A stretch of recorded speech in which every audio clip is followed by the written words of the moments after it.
Halo teman-teman, selamat datang kembali di channel Pejuang NIP. Kali ini kita akan membahas materi tes wawasan kebangsaan ya teman-teman. Di sini kita punya modul utama seleksi kompetensi dasar atau SKD tes wawasan kebangsaan. Di sini kita buat spesial untuk teman-teman dalam mempersiapkan belajar SKD TWK khususnya teman-teman. Di sini ujian seleksi kompetensi dasar atau SKD, khususnya subtes tes wawasan kebangsaan atau TWK, tidak lagi berfokus pada hafalan mati seperti tahun-tahun konvensional, teman. Hafalan ini maksudnya seperti misalnya undang-undang dasar, pasal berapa yang berisi ini, seperti itu, teman. Kemudian berdasarkan field report, real dan regulasi Permenpan RB terbaru, karakteristik soal TWK bergeser total menjadi soal penalaran analisis tingkat tinggi atau HOTS, High Order Thinking Skills.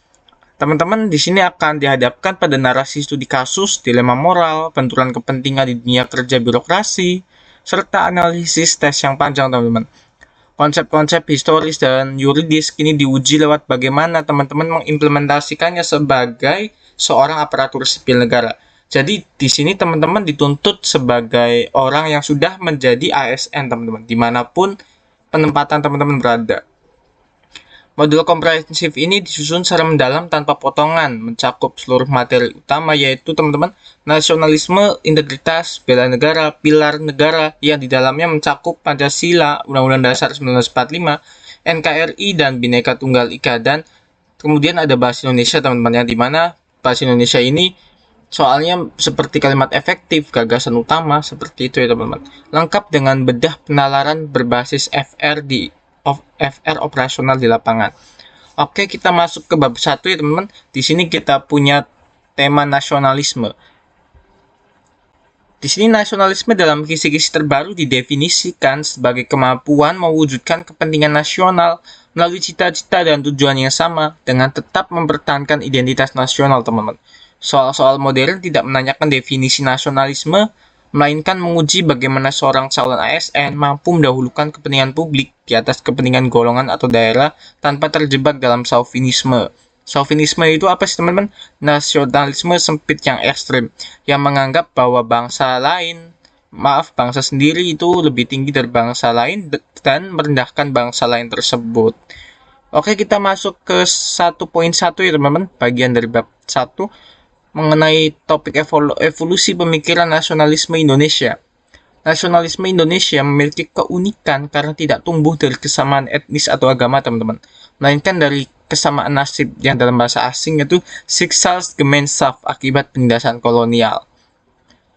Di dalam nasionalisme ini terdapat 3 fase, teman-teman. Fase yang pertama itu pergerakan awal, edisi etis, dan edukasi. Kemudian yang kedua ada fase politik radikal, dan yang ketiga ada fase integrasi kebangsaan.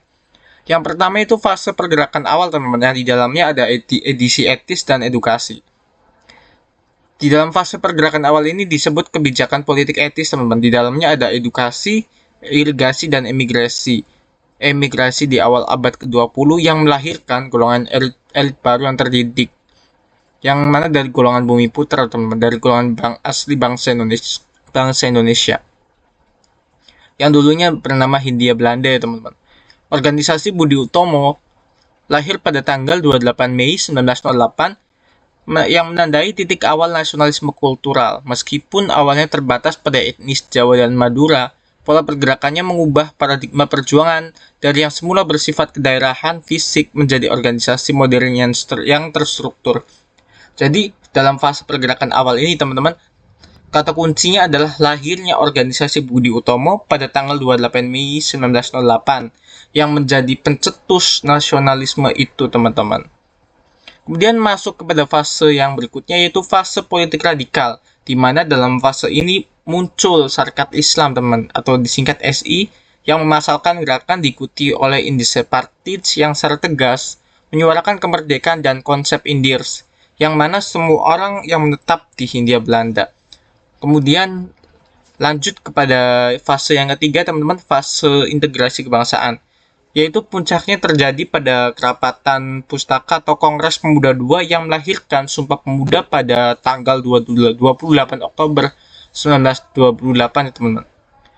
Doktrin satu tanah air, satu bangsa, dan menjunjung bahasa persatuan bahasa Indonesia merupakan rekayasa sosial terbesar yang mengikat identitas kultural yang heterogen menjadi satu identitas politik, teman-teman. Jadi di sini tiga fase ini sangat mempengaruhi nasionalisme yang ada di Hindia Belanda, yang dahulu namanya Hindia Belanda, yang sekarang Indonesia, teman-teman. Kemudian kita masuk kepada 1.2, yaitu identitas nasional sebagai tameng globalisasi. Identitas nasional berfungsi sebagai jangkar dari globalisasi, teman-teman. Unsur-unsur identitas nasional meliputi ada 3, teman-teman, yaitu identitas fundamental, identitas instrumental, dan identitas alamiah. Identitas fundamental berisi pencapaian Pancasila sebagai falsafah dan dasar negara, teman-teman. Kemudian masuk kepada identitas instrumental, di mana di dalamnya ada Undang-Undang Dasar 1945, Lambang Negara Garuda Pancasila, dan Lagu Kebangsaan Indonesia Raya. Kemudian ada bendera Sang Merah Putih, dan bahasa negara bahasa Indonesia, teman-teman. Di identitas alamiah juga ada konsep negara kepulauan atau archipelagic state dengan ribuan suku dan bahasa daerah yang diikat oleh semangat gotong royong, ya teman-teman. Oke, di sini masuk ke analisis kasus. Analisis kasus atau kasus soal-soal yang sering ada di dalam soal-soal TWK CPNS, teman-teman. Khususnya bagian nasionalisme.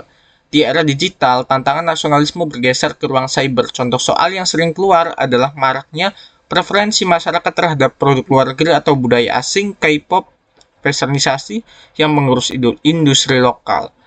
Nasionalisme dalam konteks ASN diuji melalui kebijakan proteksi ekonomi kreatif, penggunaan produk dalam negeri, dalam pengadaan barang dan jasa pemerintah, serta bagaimana ASN mempromosikan pariwisata atau budaya lokal melalui digitalisasi tanpa menolak kemajuan teknologi luar.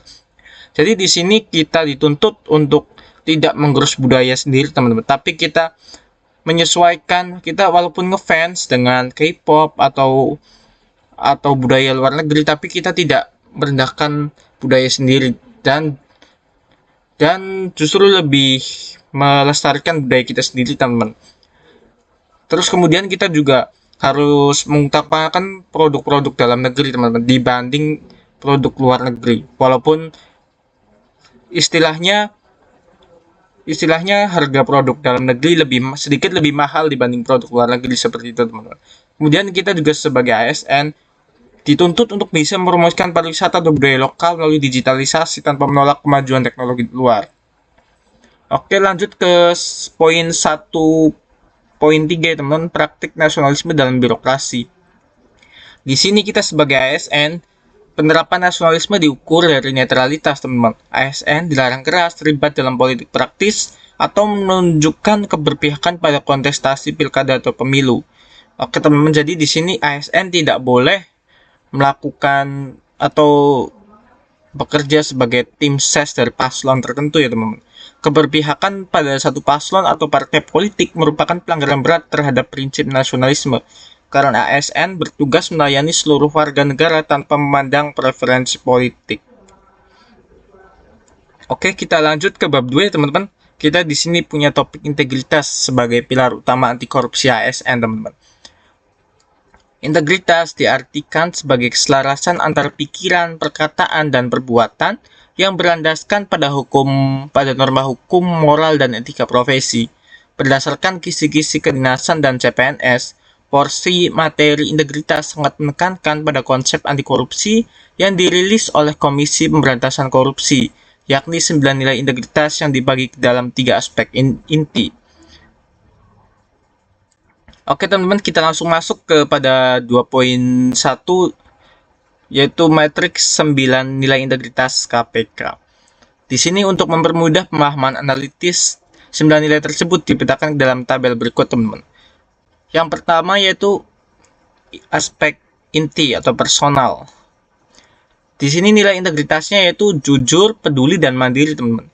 Jujur, indikator perilaku dalam dunia kerja, yaitu berkata padanya, tidak memanipulasi data laporan keuangan atau capaian kinerja instansi.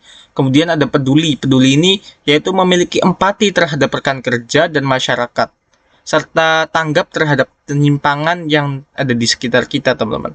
Kemudian ada nilai mandiri, yaitu tidak bergantung pada orang lain, Kemudian menyelesaikan tugas pokok dan fungsi tanpa menyalahkan atau menyalahgunakan wewenang bawahan.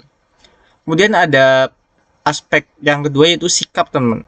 Di sini sikap itu ada dua, adil dan berani. Adil itu memberikan pelayanan publik tanpa diskriminasi suku, agama, ras, atau status sosial, teman-teman.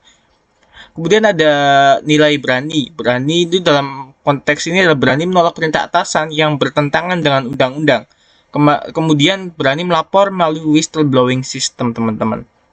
Kita lanjut ke, maaf teman, di sini dalam aspek sikap ada nilai disiplin, teman-teman. Disiplin itu hadir tepat waktu, menaati jam kerja, dan konsisten memenuhi target kinerja tahunan atau SKP, teman-teman.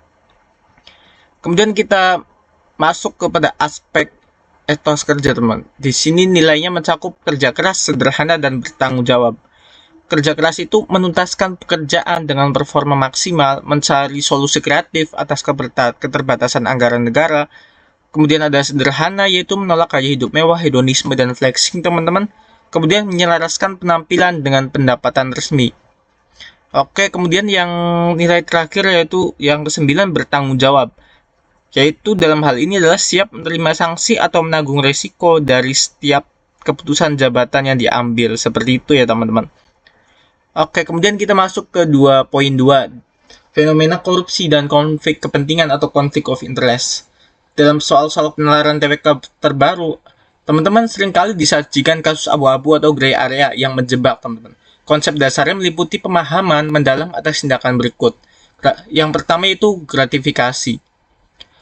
Gratifikasi itu pemberian dalam arti luas seperti uang, barang, tiket pesawat, dan fasilitas penginapan, teman-teman, yang diterima oleh pegawai negeri atau penyelenggara negara yang berhubungan dengan jabatannya dan berlawanan dengan kewajiban atau tugasnya.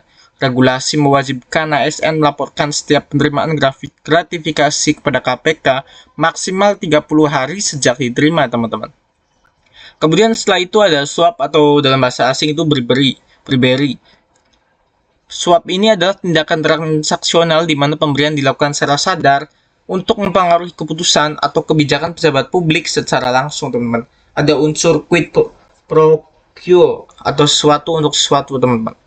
Kemudian yang ketiga itu ada pemerasan atau extortion.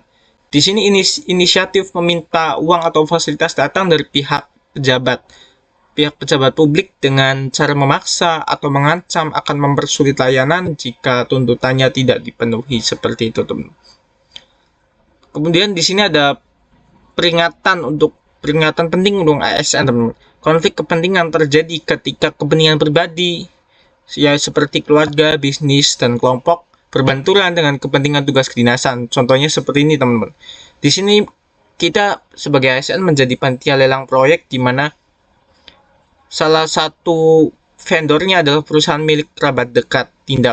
Tindakan integritas tertinggi dalam posisi ini adalah menyatakan secara terbuka adanya konflik kepentingan atau declare dan mengundurkan diri dari kepanitiaan lelang tersebut, teman-teman. Oke, teman-teman, mungkin untuk video kali ini kita bahas sampai bab 2 terlebih dahulu ya, teman-teman. Mohon maaf apabila ada salah kata atau materi yang kurang pas. Jangan lupa untuk di like, komen, dan share, teman-teman. Selamat belajar, semoga bermanfaat.